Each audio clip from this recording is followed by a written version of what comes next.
Deine Katze trinkt kaum etwas und trotzdem denkst du, sie bekommt genug. Gerade im Sommer ist das ein gefährlicher Irrtum.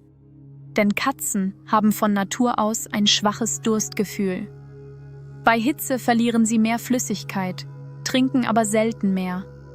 So schleicht sich eine Austrocknung ein, oft ohne dass du es überhaupt bemerkst. In den nächsten Minuten zeige ich dir 2 Dinge. Einen 5-Sekunden-Test, mit dem du sofort erkennst, ob deine Katze dehydriert ist.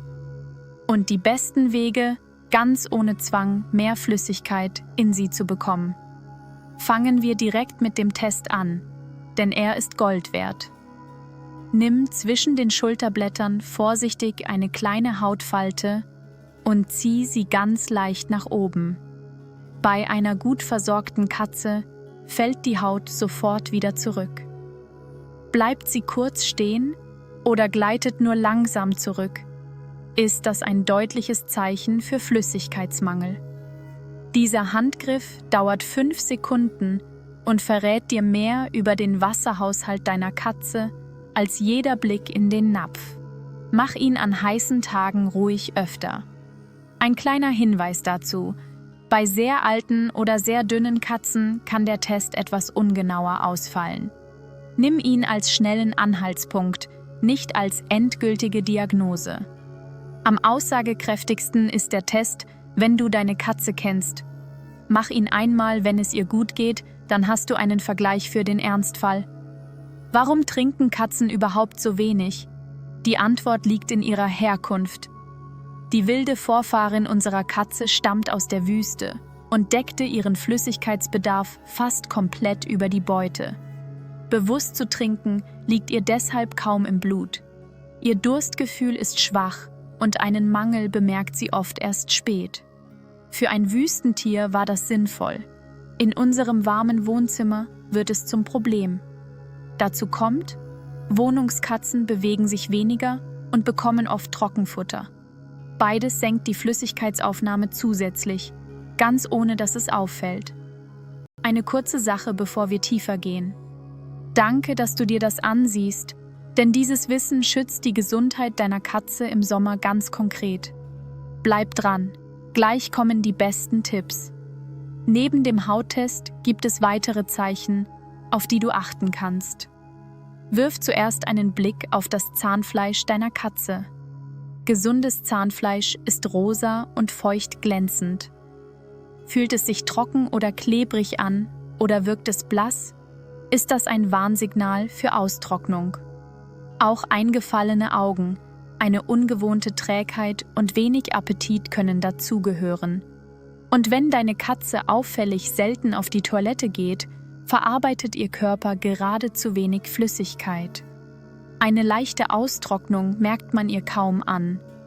Wird sie stärker, kommen Schwäche, schnelleres Atmen und ein deutlich reduzierter Allgemeinzustand dazu. Dann ist schnelles Handeln gefragt. Im Sommer verschärft sich das Ganze. Über das Hecheln und die warme Umgebung verliert deine Katze mehr Wasser, während ihr Durst kaum mitwächst. Genau diese Lücke wird an heißen Tagen zur Gefahr. Ein warmer Tag allein ist noch kein Notfall. Aber mehrere heiße Tage hintereinander, an denen sie zu wenig trinkt, summieren sich gefährlich. Ein gefährlicher Kreislauf beginnt hier. Zu wenig Flüssigkeit belastet vor allem die Nieren und die Harnwege. Wie eng Wasser und Nierengesundheit zusammenhängen, habe ich in einem eigenen Video erklärt, unten verlinkt.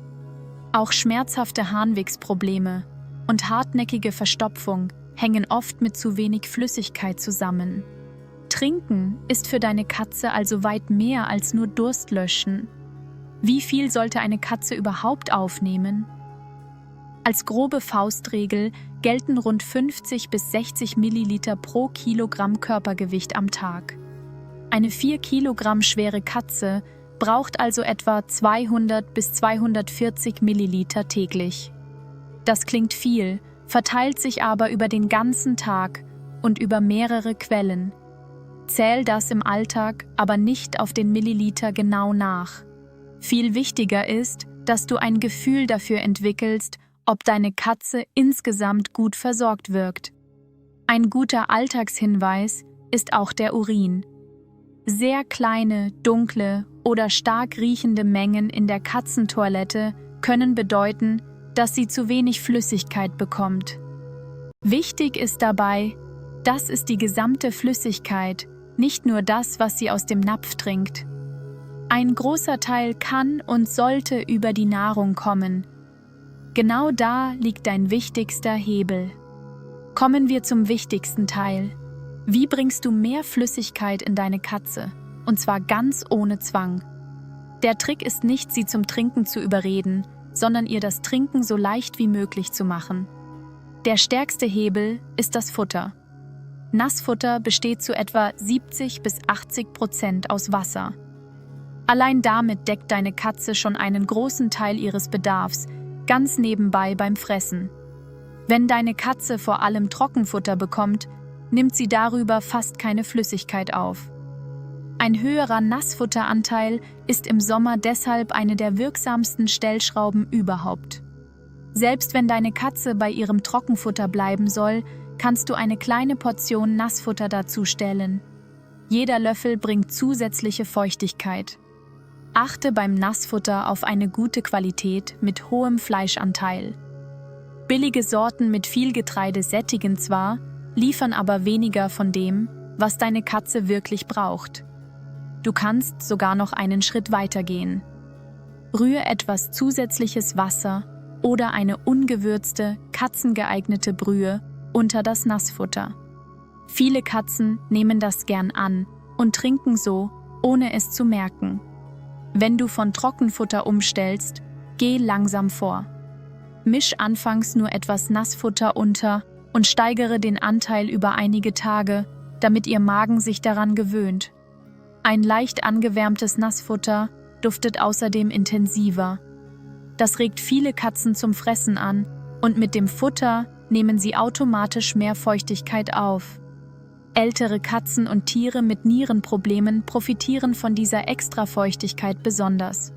Bei ihnen lohnt im Sommer ein noch wachsameres Auge auf die Flüssigkeit. Kurzer Hinweis an dieser Stelle: Wie du deine Katze bei Hitze insgesamt richtig abkühlst, zeige ich dir in einem eigenen Video dieser Reihe. Du findest es am Ende und in der Beschreibung verlinkt. Der zweite große Hebel ist ein Trinkbrunnen. Viele Katzen bevorzugen fließendes Wasser, weil es frisch wirkt und ihre Neugier weckt. Das leise Plätschern lockt sie immer wieder hin. Wichtig ist nur, den Brunnen regelmäßig zu reinigen und das Wasser zu wechseln. Ein sauberer Brunnen wird viel lieber angenommen als einer mit altem, abgestandenem Wasser. Manche Katzen brauchen 1–2 Wochen, um einen Brunnen anzunehmen. Stell ihn anfangs neben den gewohnten Napf, dann kann sie in Ruhe umsteigen. Falls du keinen Brunnen hast, hilft schon ein einfacher Grundsatz: mehrere Wasserstellen in der ganzen Wohnung. Je öfter deine Katze unterwegs an frisches Wasser erinnert wird, desto eher trinkt sie. Ein Napf in der Nähe ihres Lieblingsplatzes wirkt oft Wunder. Muss sie zum Trinken nicht erst aufstehen und durch die ganze Wohnung laufen, tut sie es eher. Achte dabei besonders auf den Standort. Stell das Wasser weit weg vom Futter und von der Katzentoilette. Katzen mögen es instinktiv nicht, direkt neben dem Fressplatz oder der Toilette zu trinken. Dieser Instinkt ist uralt. In der Natur meidet eine Katze Wasser in der Nähe von Beuteresten, um sich vor Keimen zu schützen. In der Wohnung wirkt dieser Reflex bis heute weiter. Auch der Napf selbst macht einen Unterschied. Viele Katzen mögen breite, flache Schalen, bei denen ihre empfindlichen Schnurrhaare nicht ständig den Rand berühren. Ein zu enger Napf schreckt manche vom Trinken ab. Beim Material greifst du am besten zu Keramik, Glas oder Edelstahl.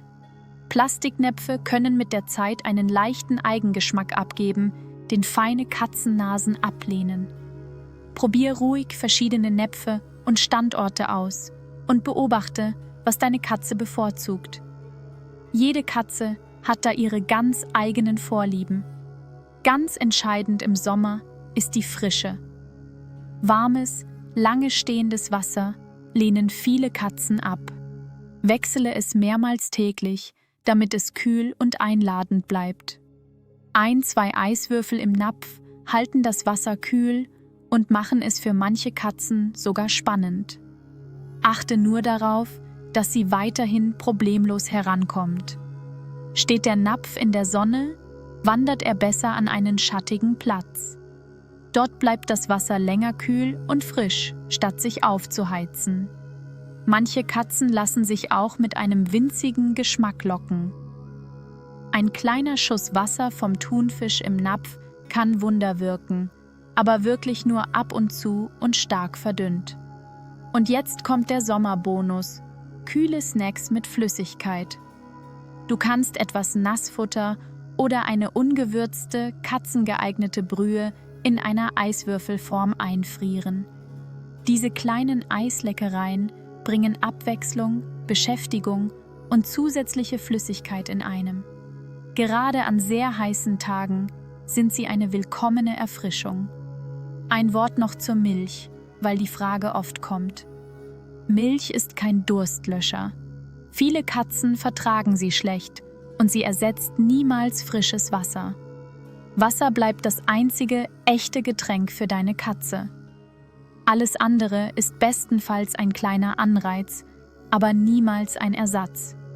Und ganz wichtig: zwing deine Katze niemals zum Trinken und flöße ihr kein Wasser mit Gewalt ein.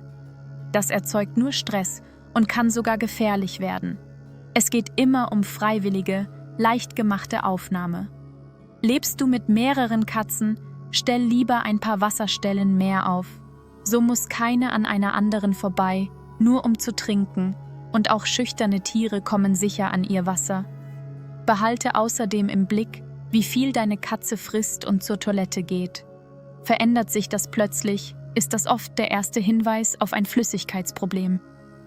Wenn deine Katze trotz allem auffällig wenig trinkt, plötzlich gar nicht mehr oder klare Zeichen von Austrocknung zeigt, gehört sie zum Tierarzt. Eine starke Dehydrierung ist ein Fall für die Praxis, nicht für Hausmittel. Und damit sind wir beim eigentlichen Kern. Du kannst eine Katze nicht zum Trinken zwingen, aber du kannst ihre Welt so gestalten, dass genug Flüssigkeit fast von allein passiert. Es geht nicht darum, gegen ihren Instinkt anzukämpfen. Es geht darum, ihr die kleinen Hürden aus dem Weg zu räumen, die sie vom Trinken abhalten. Frisches Wasser, der richtige Platz, feuchtes Futter. Meist sind es genau diese Kleinigkeiten, die den Unterschied machen. Kein großer Kraftakt, sondern viele kluge kleine Angebote über den Tag verteilt. Ihr schwaches Durstgefühl ist kein Fehler, sondern ein uraltes Erbe aus der Wüste. Deine Aufgabe ist es, genau diese eine Lücke für sie zu schließen, besonders wenn es heiß wird. Und das Schöne ist, fast alle dieser Tipps kosten dich kaum Mühe. Einmal eingerichtet, laufen sie im Alltag ganz von selbst. Wenn du nur eine Sache aus diesem Video mitnimmst, dann diese. Setz beim Futter an, halte das Wasser frisch und kühl und mach den 5-Sekunden-Test zu deiner Sommerroutine. Jetzt bin ich neugierig. Wie bringst du deine Katze zum Trinken und hat sie einen Lieblingsplatz für ihr Wasser? Schreib es mir in die Kommentare, so helfen wir gemeinsam anderen Katzenhaltern. Und hier ist der eine Moment, in dem ich dich wirklich um etwas bitte. Wenn dir das geholfen hat, deine Katze sicher durch den Sommer zu bringen, lass ein Like da. Das hilft dem Kanal ehrlich weiter. Und abonniere, wenn du jede Woche mehr über deine Katze erfahren willst. Wenn du jetzt direkt weitermachen willst, habe ich hier 2 Videos für dich. Links erfährst du, was zu wenig Wasser mit den Nieren deiner Katze macht. Es ist die perfekte Ergänzung zu diesem Video. Und rechts wartet das Video, das viele überrascht hat. Warum deine Katze dich anders sieht, als du glaubst. Es ist der Schlüssel, um sie wirklich zu verstehen. Klick auf eines der beiden und wir sehen uns gleich im nächsten Video.